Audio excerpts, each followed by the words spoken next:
L'armée chinoise vient d'instaurer deux nouvelles forces armées, une pour les fusées et l'autre pour l'appui stratégique des troupes. Elle vient également de mettre sur pied une nouvelle institution pour le commandement de l'armée. Il s'agit des derniers éléments participant à la refondation d'une armée chinoise plus forte et plus moderne. Dans le même temps, la commission centrale militaire du Parti communiste chinois vient de dévoiler les grandes lignes de la réforme militaire. Regardons plus en détail. Il s'agit d'un changement d'envergure pour la seconde force d'artillerie de Chine, la force dissuasive stratégique de l'armée populaire de libération.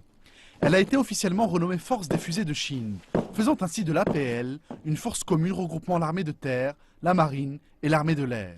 Par ailleurs, une autre force armée pour l'appui stratégique a été formée pour insister sur l'importance de l'électronique et de l'espace dans les nouvelles stratégies militaires.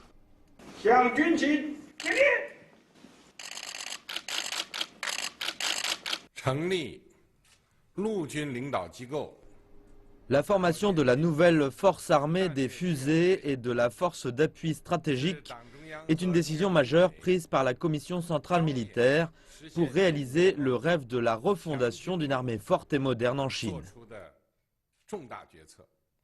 Les nouvelles forces armées créées font ainsi partie d'un ensemble de mesures qui ont été prises dans le cadre des réformes militaires actuelles. Vendredi dernier, la Commission centrale militaire a publié une importante déclaration mettant en lumière son orientation dans le processus actuel et mettant l'accent sur sa détermination pour mener à bien ces réformes. Le message qui a été délivré concerne le renforcement du commandement de l'armée grâce à la refonte complète de l'ancien système de commandement commun centré autour de l'armée de terre. Les réformes entendent ainsi améliorer les capacités générales au combat. La déclaration de la Commission centrale militaire clarifie les raisons, les différents éléments et la manière dont la réforme de l'armée sera conduite. Aussi, elle indique clairement les exigences attendues par les forces armées, tout en rappelant son rôle de soutien essentiel.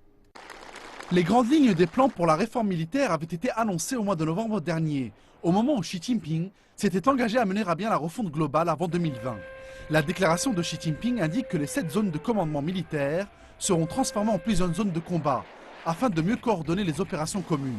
La Chine a décidé de réduire de 300 000 le nombre de ces soldats, afin de ramener l'effectif total de l'armée à 2 millions de personnes.